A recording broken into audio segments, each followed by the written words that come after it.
How you doing, Dr. H? This is Norris, as you know, and this is my talking to the text video. So we have a lot to talk about, so I'm going to just get right to it. I'm going to be starting off with the Language Rich Classroom book.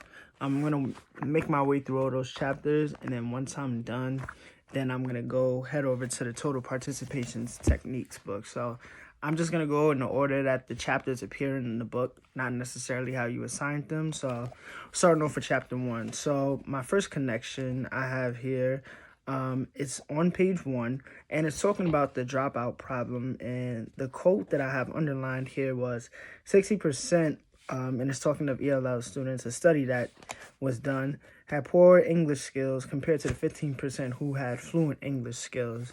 So this paragraph in particular is basically talking about the dropout problem that's happening with ELL students. And for that quote in particular, I wrote, the signal that I used was the thought bubble. And I put, I think that we often associate dropouts to factors besides language, but don't take into account how crucial it can be to a student's success. And what I meant by that is, I think a lot of times when it comes to students who are dropping out at any level, honestly, we just like to think about, oh, okay, well, maybe they didn't know this or maybe they didn't know that. And with ELLs in particular, it could be something just as basic as, helping them with their English skills. I think a lot of times they get dropped into these programs, and once their time is done, it's like they're kind of forgotten, so it's like, we kind of just kick them to the curb and let them move on. And, that's not doing a service to them. It's doing a disservice to them, actually. So, that's just a thought that I have for there. I definitely think, moving on in the future, we definitely need to make that a priority just to make sure that every student, is getting what they need. The next connection that I made was on page 2. And the quote that I had underlined for this page is, in fact, students may need most help after they exit the program when all visible linguistic supports have been eliminated. So this is kind of piggybacking on what I said in the on the previous page. The symbol that I used for the connection that I made to this part of the text was I used the surprise symbol, and I said many times we think that ELL students are set after they've completed a program, which makes us lose sight of the challenges they face in the future. And this kind of the thing that surprised me about this the most was that how they need more help after they leave. So I think, before reading this, I would definitely think that they would need majority of the help while they're still, in the program, going through whatever stage they're in. But like I said before, we often forget about, what happens to them once they leave our sites. And, this is clear that they're still having some issues, once they leave. The next connection that I have is on page 8. And the paragraph that I'm going to be reading from is talking about the diversity of ELL backgrounds. So the part that I had underlined in this paragraph on page 8, it says the impact of literacy skills and schooling experiences in the first language has a strong impact on academic development in the second language. And I put a thought bubble for my connection right here. That's the symbol that I use.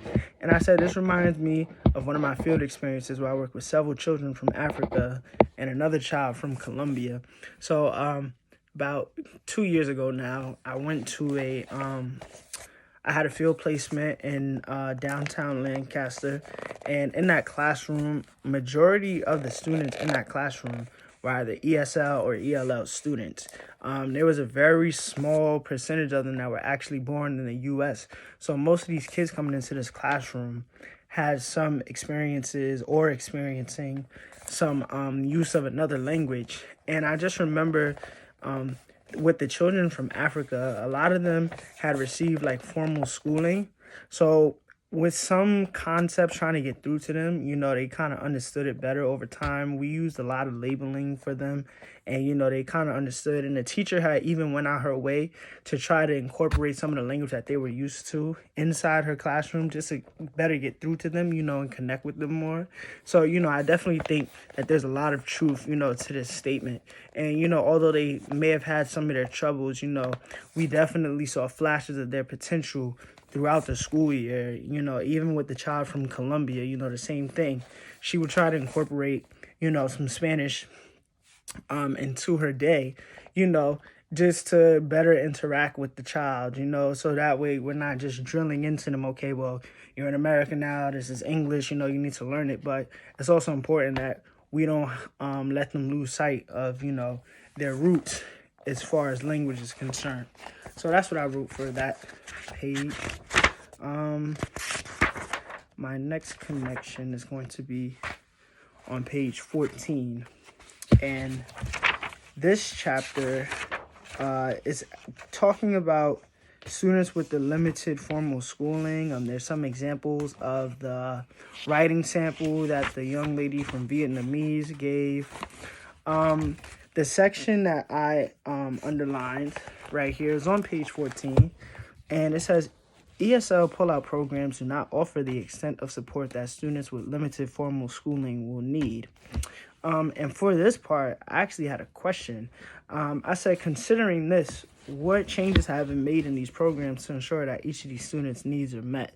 So, you know, clearly the quote says that the pull-out programs don't offer the type of support that they need. And I mean, I guess another question I have is like, you know, why is that? Like, you know, so I mean, here it is, we clearly have a problem, you know, and some of the other paragraphs from the other page, you know, in the chapter, you know, it's talking about the dropout problems that we have. So considering all this information, like what has been done or what is going to be done to make sure that these students are where they need to be at, you know, what's going to be done to make sure we're not just, you know, just throwing them through the program and then, you know, just leaving them out on their own, you know. So I definitely think it's an issue that needs a lot of attention, you know, even though me and myself, I'm not an English language learner, but still, you know, if I do happen to have a student that is one day, which I'm almost positive I will, you know, it's important that their needs are met. And it's important that I, as an educator, aside from this book that we're reading, you know, here in class, that I know what is available or what techniques I need to use in order to make sure that these students, you know, are getting everything that they need, even when they're in my presence, you know. So that's what I wrote for that one. And my next connection and my final one for at least chapter 1, this one comes from the section about long-term English learners. And I have a connection written on page 16, and it's one of the first bullet points. And it says, oftentimes students are conversationally fluent, and it's not obvious to most teachers that these students need linguistic support. For this section, the symbol that I used was a thought bubble. And I said, this goes to show that we as educators must look past the surface with our ESL and ELL students to ensure that all supports are met. Good convo skills doesn't mean students may not be struggling. And I think, you know, prior to reading this book, this is definitely, I guess, a misconception that I had, you know, about ELLs. So, you know, I think a lot of times, not even just with me, but maybe educators elsewhere, we think that just because a student is able to talk, you know, the language well, or we see that they're understanding what we're saying to them, you know, we think like, okay, well, yeah, they got it. Like, you know, and that's not always the case, you know. Over time, you know, the more that they understand the setting of school and how the interactions work between the teacher and the student, or, you know, other people in charge, you know, they'll definitely start to pick up on, you know, how those conversations are supposed to go. But that doesn't necessarily mean that they're still not struggling. And the thing is, they may not come right out and say, hey, you know, I am struggling. So that's why it's important, like I said previously, that we just make sure that we do everything it is that we need to do, just to make sure, like, you know, we just have to look for the right signs. And, you know, I guess there's no clear cut like blueprint, you know, to follow per se. Like, okay, well, if you see this, then you know they're struggling. I mean, of course, assumptions can be made and we could look for certain things, but at the end of the day, like, we really have to dig deep below the surface and make sure that, they're understanding everything.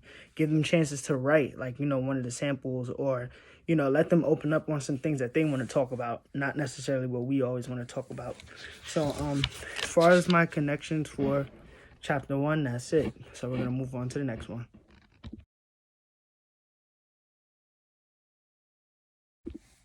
So moving on to chapter 2 in the language-rich classroom book, we're moving on to the chapter about developing academic language. The first connection that I made was on page 21. I actually kind of made 2 connections in one, but I'm going to start with the first component. First, let me start off with the quote. Something very simple. It just says, academic language is not usually learned outside of the classroom setting. So when I first read this quote, initially what I put was the surprise, the exclamation point as a symbol. And I wrote, this surprised me because academic language exists in other languages and doesn't only have to be used in an educational setting, which means it can be incorporated at home as well. So, and then the next connection I had to that, kind of piggybacking off that phrase, is in what ways can academic language be reinforced at home opposed to just a classroom? So based on just everything we read up to this point, we could definitely see how formal schooling elsewhere can play a role in how much academic language a child has. And we know even here with students who aren't ELLs, the use of academic language is something that we're trying to bring to light. But school doesn't have to be the only place that we learn anything, whether it's academic language, math, science, we learn outside of the classroom as well. So just based on that, it just kind of surprised me that, like, this is the only place that, according to Shamit and O'Malley, that students can really learn academic language. I don't necessarily agree with that 100%. I can see why they say most of it does take place in a classroom setting. That makes sense to me. I don't disagree with that, but I don't think that it's just exclusive, to just the classroom setting. So I definitely think there might be ways that we can incorporate this, like I said, at home, but, that's just a question that I have, so yeah, so that's what I have for the first connection. Kind of 2 in 1 with that one. The next one I have is another question, and it's on page 22. And the quote that I've selected, it says, they've mastered the decoding, but not being able to understand the in-between words. And the question that I have for this was, what type of supports are implemented when a situation like this arises in a classroom? So just to give a little bit of more context to this question itself, this chapter was kind of talking about how, academic language is the language of books, how it's content specific, and whatnot. And then it kind of talked about how an English language learner, in contrast, is likely to have difficulty not only with the content-specific words, which the teacher has made a point of explaining to all students, but the non-content-specific words that carry enough impact as to make academic reading incomprehensible. So, I just wanted to know, like, what are some more ways that we can prevent stuff like this from happening? What if it is we're giving out, materials and resources that are heavy with academic language, but we see our students are not really getting the bigger picture. They're not really understanding what they're reading.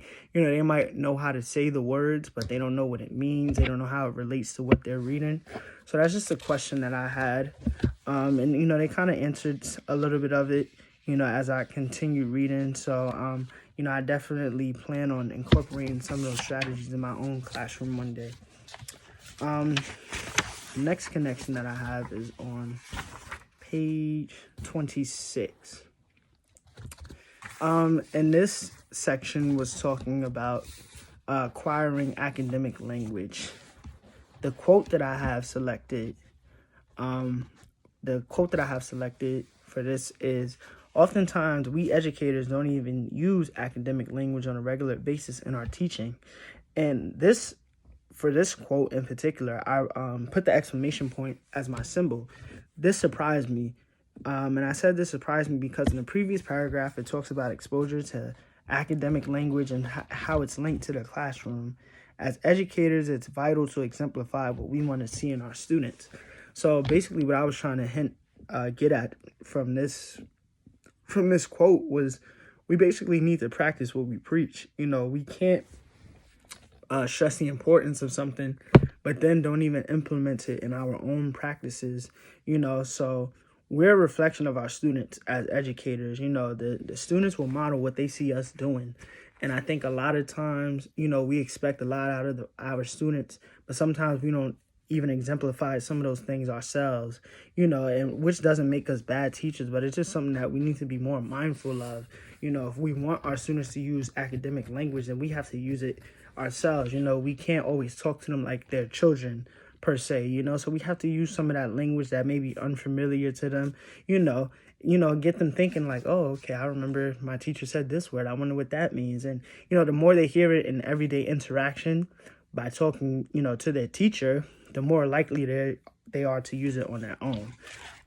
So, that's what I wrote for that one. And then my last and final connection is on page 33. In this section that I had my quote highlighted for, this was talking about audiobooks. And I know in a lot of previous classes that I've even taken here in Millersville, we talk a lot about audiobooks and all the good that they can do. So in this, for this section, the quote that I highlighted was, use of audiobooks has been positively linked to student motivation to read, increase vocabulary, writing skills, and comprehension, greater verbal fluency, and an increased use of reading strategies. And I had a question for this part, and I said, considering this information, why are audiobooks more heavily implemented in classroom instruction? I think there's like a big misconception of audiobooks are like they're cheating per se, which is actually further from the truth. And, the research presented, in that quote alone and throughout the rest of this chapter, just goes to show how impactful audiobooks can be. And especially for, an ELL student who may not be able to read everything that's on, a book that's written, in print. But if they hear the words, their comprehension, I think, would overall increase, because they could still make up that picture in their mind. Or like, I know a lot of times some audiobooks, they'll have the word, on a CD or a tape and whatnot, but they also come with the pictures as well. So like, and then I think too as well, audiobooks, they just greatly model, what good reading is like, the pauses in between and, reading with, tone and stuff like that. So all things that, we say make for good reading, the people who do these audiobooks, they really do a good job of exemplifying that, which is why I think they should be used more in the classroom, and especially if you're in a setting where your resources may be limited, you can't always rule out the possibility of using audiobooks in your class. It may be a book that you really wanted to get your hands on, but, for whatever reason you can't. But if you use the audiobooks with your students, they can still greatly benefit from it as if you were reading it to them yourself, or if they were reading it for themselves, in the classroom. So those are my connections for chapter 2.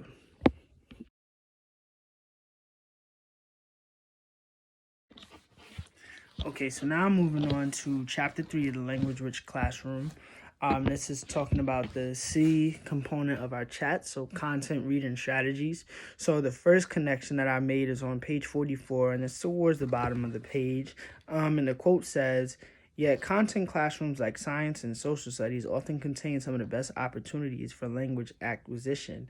For this one, I put the surprise symbol because I always assumed that language arts would be the best chance for language acquisition to happen. I mean, hence the name language arts.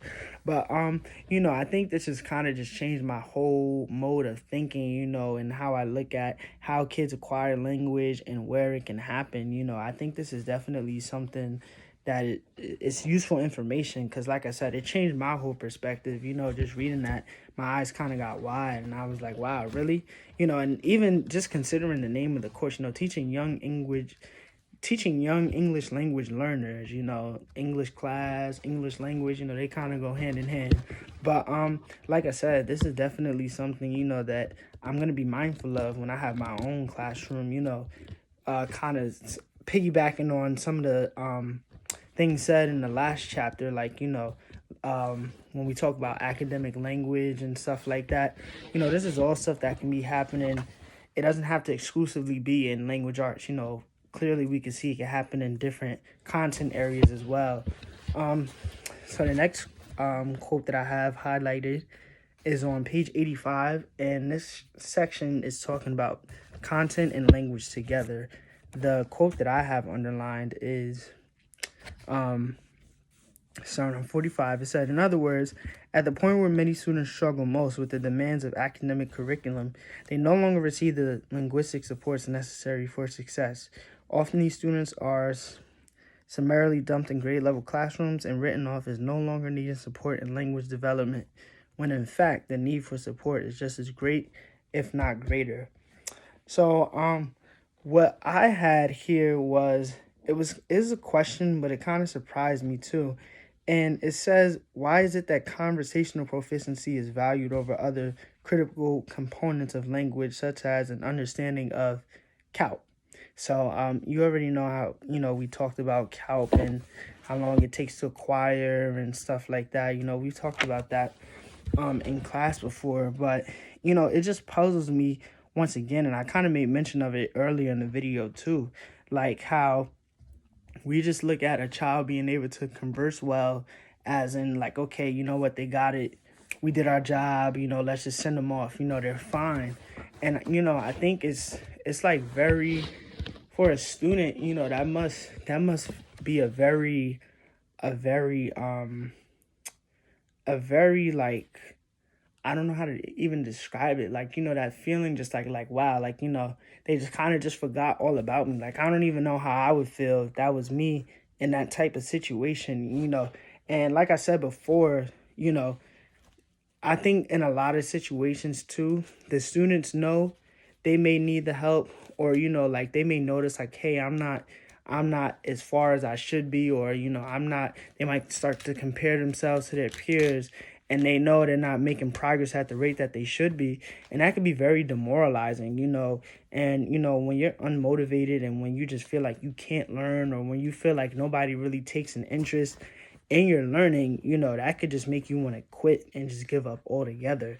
And, it's very unfortunate that stuff like this happens, but this is the reality of our education system, and this is just a problem that happens everywhere, not even just with English language learners, but with other students as well who may need some sort of educational support.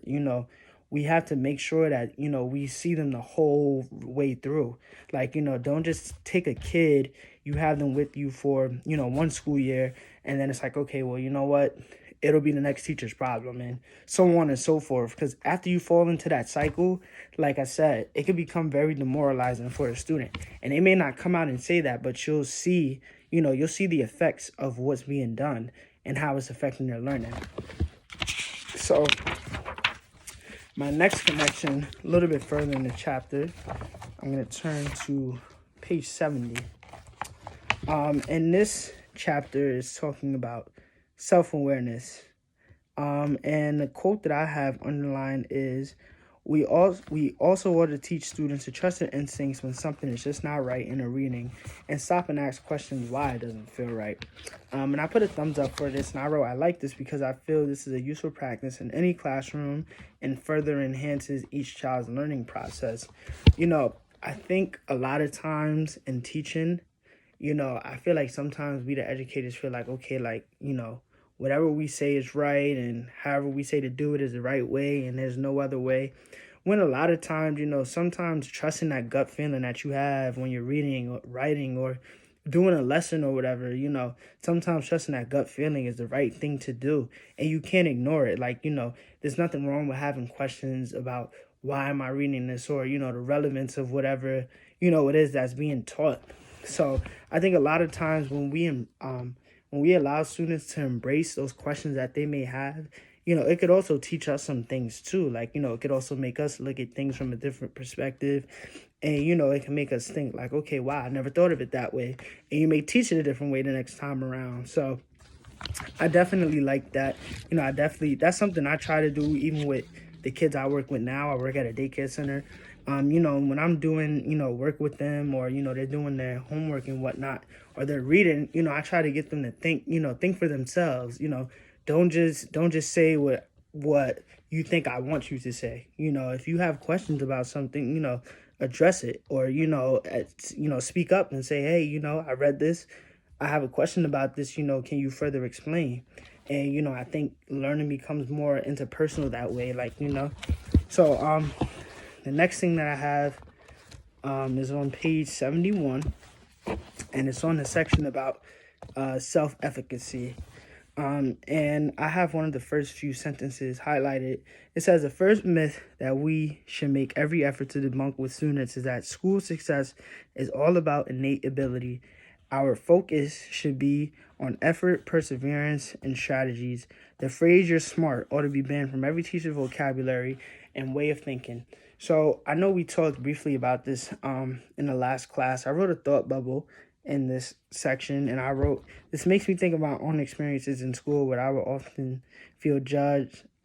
judge my ability based on a grade I would receive. A bad grade would make me not feel so smart.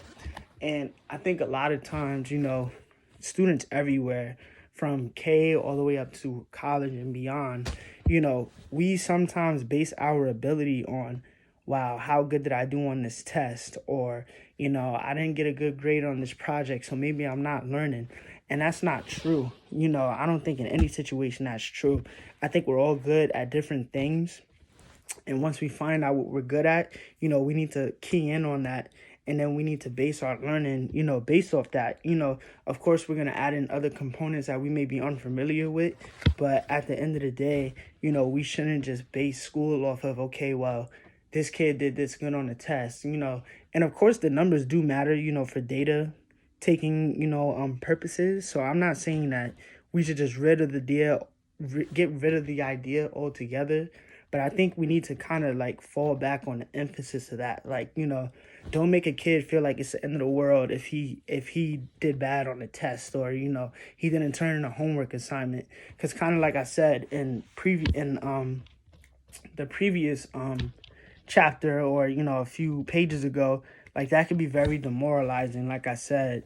So, the whole self-efficacy, the whole, all right, pushing through, even with my experience here at, Millersville, this whole journey to becoming a teacher hasn't been a necessarily smooth one. It's had its ups and it's definitely had its downs. But, I think that in the end, when it's all said and done, I'll have a great sense of pride just knowing that I didn't give up. And, I haven't come across any professor here that's made me feel like I couldn't be a teacher, even when, times were down and, I might have been struggling a little bit. All my teachers made me feel as if I can still do it. So if we instill that same confidence into our students, that the sky is the limit for them. The possibilities are endless. So I think I have one more connection.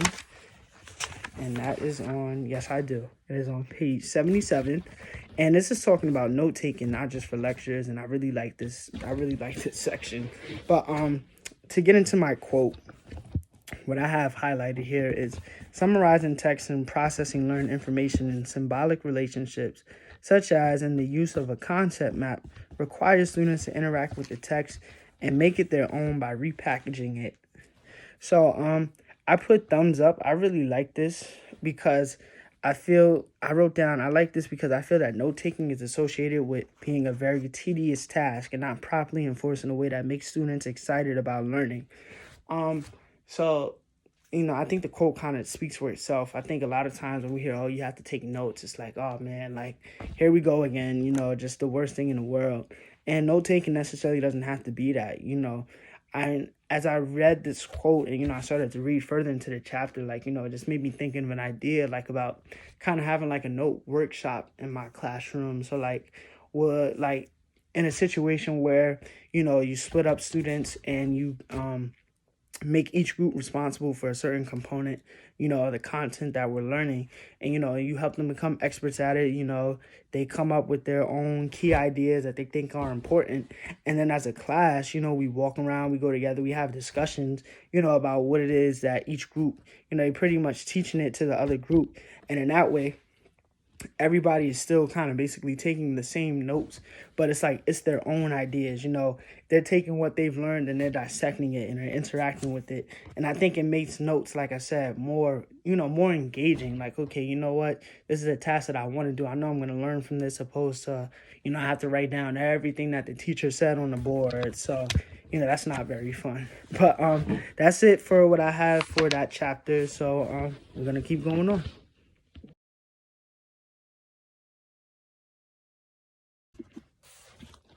All right, so now moving on to chapter 4. We're talking about higher order thinking skills in this chapter. So my first connection is on page 86. And the section that I made my first connection with was properly channel empathy. And I know in the last class that we had, this was a big topic of discussion. So, I'm just going to jump right into it. So the first connection that I made is on page 86. And the quote that I have underlined is, "The fact is that poorly channeled empathy can lead to underestimating and undervaluing the contributions that students may bring to the classroom." And I used a thought bubble next to the symbol because when I first read this chapter, I wrote down, this is something I haven't really taken into account prior to reading this, but I feel that this is something all educators should be mindful of.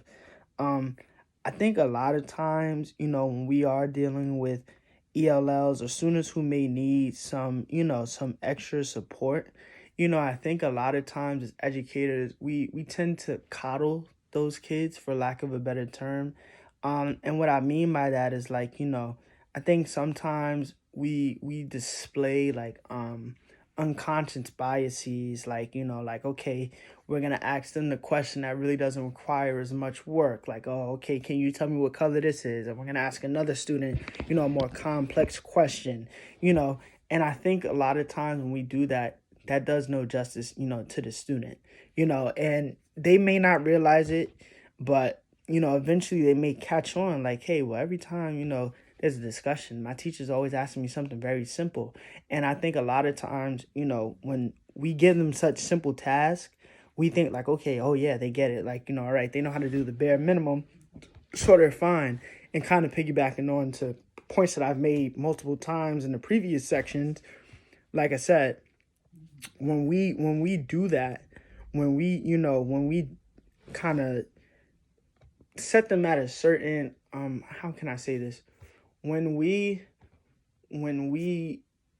don't allow for them to really get deeper and really get engaged with what is going on, we kind of miss out on what it is that they can do. And and I think that's a lot of times why a lot of these ELL students get written off, like, in the future, because we think like, okay, just because they could do the bare minimum, they've done enough. And, that's not always the case. And this is exactly why we get a false representation of what they can and what they can't do. And that kind of transitions into my next point on page 87. The quote I have underlined here, it says, "Due to the empathy of the students' perceived linguistic abilities, it was common for the teachers to end up reducing more complex questions to less cognitively demanding questions." So like I said before, I wrote a heart next to this, and because I wrote down, I said, I feel that this is why we're sometimes surprised by what ELLs can do, but it's because we never give them a chance to really showcase what they can do, So I think a lot of times we like to take control when it's not always about us. It's about the student, At the end of the day, that's who it's about. It's about the student. And we get so surprised, like, oh, I didn't know that they can do this, or oh, I didn't know they could do that. But then when we think back and we reflect, well, how many chances did you give for that child to show you what they can do? I mean, did you ever even bother to, take some one-on-one time with them, or, conduct an activity where, they can show you some different things? A great example I have of this, as a matter of fact, when I was at a field placement in downtown Lancaster, we had this boy. He was from Colombia, and his English was very, very limited, very limited. And there was a time where we did a like a group read along, basically. So, the teacher was reading, kids are following along in their book. So at the time he didn't have his book for whatever reason, but I was able to find another book in the classroom, and it was Spanish. So I got him caught up to where we were at, and as the teacher was reading out, he was following along in the book in Spanish, and he was reading each word in Spanish, of course, but still, he was showing that he has the ability to follow along. So here it is, the teacher thought like, okay, well, no, he just doesn't understand, so I'll just let him sit there and just listen. But here it is, when he was given the opportunity to follow in his native language, he was able to keep up just fine. I even had another example in that same classroom where a math lesson was being taught, and the students were learning multiplication. They were just getting introduced to it. So she was having some trouble with some of the students.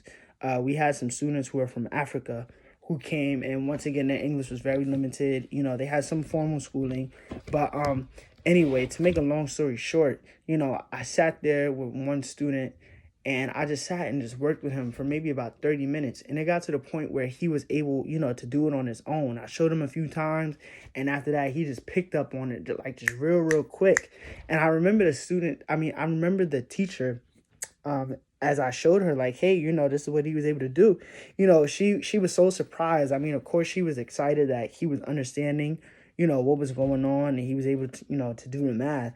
And so was I. But still, it just makes me go back to that point. Like, okay, well, you know what? This was in this child all along. Like, he just didn't wake up this morning and was all of a sudden a multiplication whiz. He's always had it in him. But I think it just took me, just pushing hard enough to get that out of him, to get what's already in him out of him, for for it to be on display for everybody else to see. So that's the second point that I made. The next point that I made is also in that chapter, and it's more so a question. And it says right here, in fact, 40 teachers in linguistically diverse classrooms were interviewed regarding how they made a linguistically dependent hands-on math program comprehensible to ELLs. 20 indicated that they skipped the verbally dependent interview questions altogether, many of them feeling that they were unfair to English language learners, and others feeling that they were impractical. So, it just made me, the question I had was just like, how so? I just wanted to know like their whole reasoning behind that. Because like I said, when I was doing the work with the student that I was working with, I just treated it like I was talking to any other student in the class. Now granted, it took a little bit longer, but the end goal was still met. The end result that was desired, it was still met. So I think like it just shows that we don't have to, of course we may make some accommodations for ELL students and ESL students, but we don't necessarily have to treat them so much differently than we do to our other, students in the classroom, our other English language learners. And, and I think a lot of times too, we need to take advantage of the students in the classroom. I know in the school that I was with, the school that I was at in downtown Lancaster, those students were very helpful, to all the other ELL students that were new to the classroom. They were very helpful, wanted to help every chance that they can get. So that was just like a problem we never ran into. And we see after a while, they develop those relationships. And it's like I said, they start to understand the content, and we really get to see what they do. But like I said, all it just takes is, how are you trying to get out what's already in them, and I keep going back to that because I feel like the potential is in any child. I don't care what level they're at or, what troubles they may have. The potential is in them, but it's our job to try to figure out how to get it out of them. And we may have to attack it from different angles, but at the end of the day, that's our job. That's what we're supposed to do. So I have two more connections. So the next one is on page 89. So this is talking about, this section is talking about rippling questions, which is another thing that we spent a lot of time on in class. In the section the quote that I have underlined, it says, This approach requires individual reflection times or inner speech. And I put a thumbs up, and I said, I like this because I feel this not only gives students a platform to show what they know, but it can also help us as teachers determine the questions we ask, give a great variety of responses. So, like I said, opposed to just asking a simple, black and white question, if you would, like, okay, what's the color of this? Or, is this up or is this down? Just simple, basic questions. I think if we really want to understand where our students are and how they're thinking, we need to ask those rippling questions, questions that even elicit a response out of us too, as educators, because the kids might ask us questions back based on what we say or based on what they hear and other students say.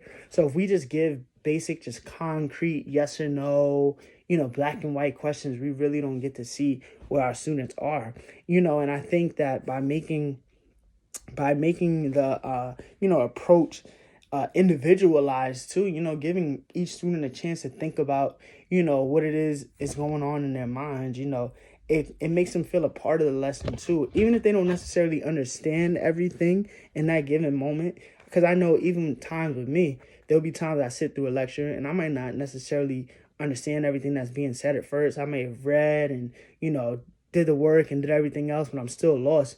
But as I sit and I reflect and I listen to others and, I get a chance to ask my teachers questions, I gain that understanding that I once didn't have. So, and like I said, and I think for teachers too, it definitely helps us because we get to see where everybody is at. And my last connection is on page 91. And it's talking more about the rippling questions. And then I said, the quote that I have on the line is, it also lets them listen to others' reflections on the topic and to become emotionally involved with the topic. I put a thumbs up for this. I said this allows the student to be more engaged, during a lesson. And I kind of touched base on that in the last point that I made.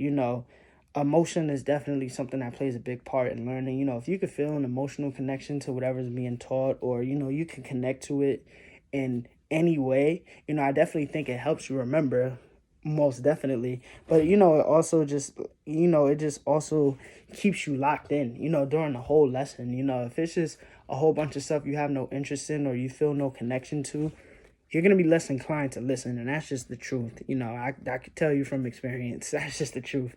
And I'm pretty sure a lot of other people can attest to that.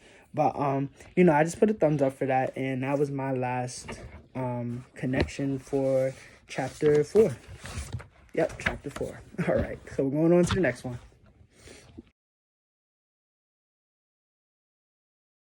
For chapter 2, the first quote that I have highlighted is, talks about how a teacher can use an activity that ensures total participation but still perpetuate the lower order thinking that might have been present in a traditional question and answer session. So this section in particular was talking about just higher order thinking and how important that is. For this section in particular, well, for that quote, I put that I like this, a thumbs up. I like this because I think a lot of times we associate a fun activity with being engaging, which is true in some cases, but if the children aren't being pushed, then it serves no purpose. The quote kind of speaks for itself. I think a lot of times we associate engaging with fun, or if it's an engaging activity, then it must be fun. In a lot of cases, that may be true. What kid doesn't enjoy, some fun in the classroom? But I think we need to kind of deviate from that idea and more so look at engaging activities in a scope that says, an engaging activity is one that pushes my students to the full potential. An engaging activity is one that allows for all of my students to participate. An engaging activity is one that allows for my students, to use their higher order thinking and not just me asking traditional questions. So, I think that definitely needs to have an emphasis placed on it because that's very important. We can't just always, like I said, we can't always associate fun with engaging because a kid can be having the most fun in the world and they can be engaged. And you take both of those together, but that doesn't necessarily mean that they learn something. They can be more focused on the fun of the lesson than the actual content that's being taught. So, when that happens, that creates an issue. Don't just watch if you're learning about, let's just say it's a science class, if you're going to put on a movie, don't just put on Finding Nemo because, oh, the kids like it, it'll be fun.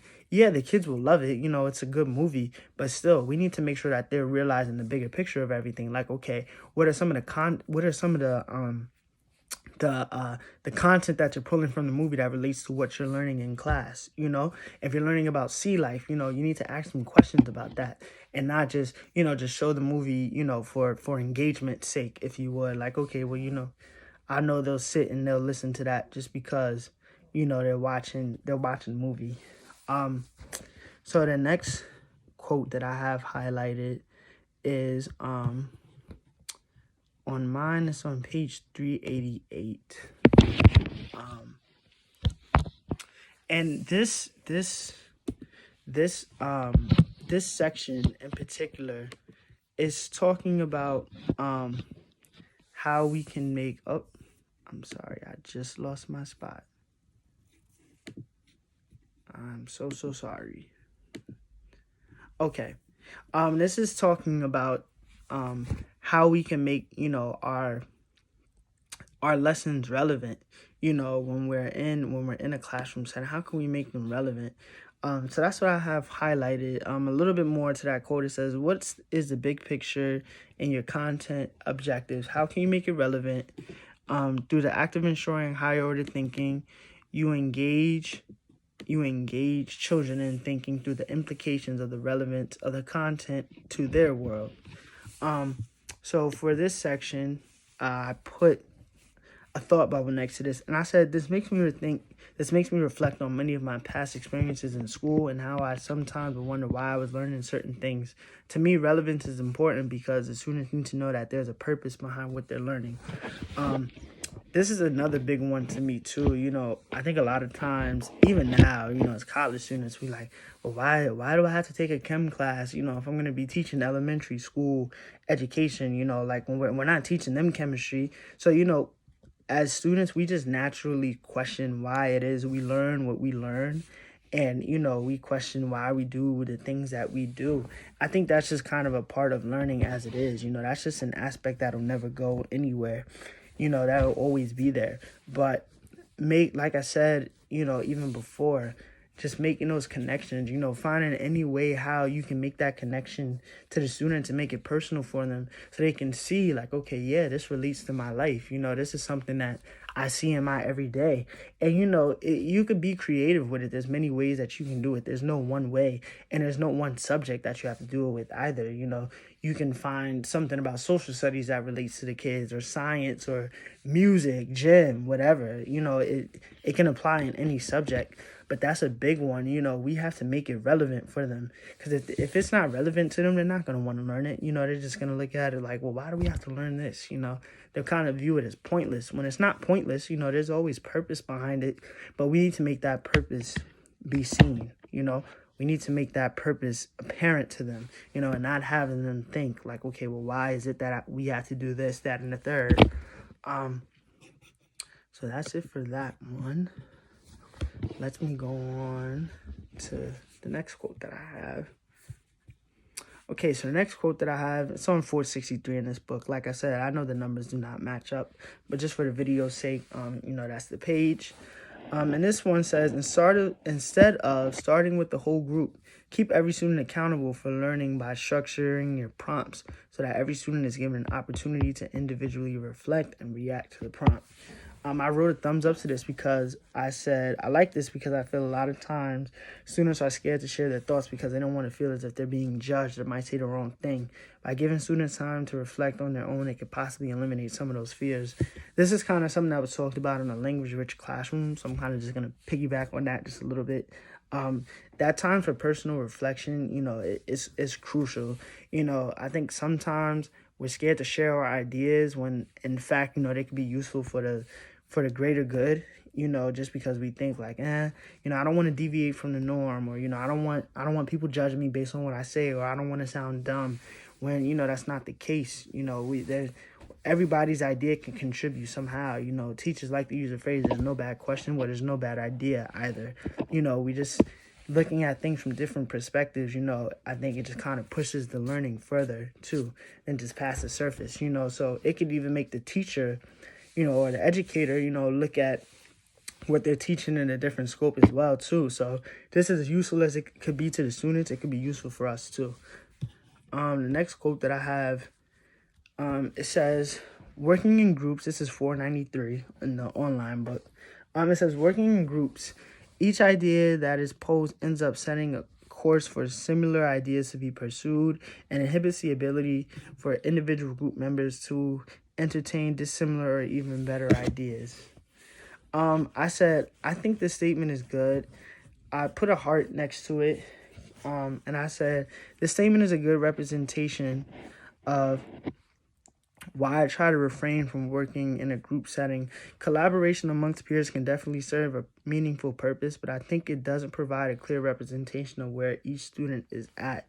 So just based on the quote, I mean, I think a lot of times, this is just me personally, I don't think group settings is a bad thing, but to me, a lot of times what I've noticed is like when you're working with a group, there's usually maybe one or two or maybe even three people, depending on how big the group is, that are like doing all the legwork. And the other people in the group are kind of just agreeing with them, either because, they just don't feel like their input is important, or, they don't want to deviate from the norm. They're just trying to get the work done or whatever it is. So, I feel like a lot of times with that, it kind of like the group work kind of takes away from that individuality of it all.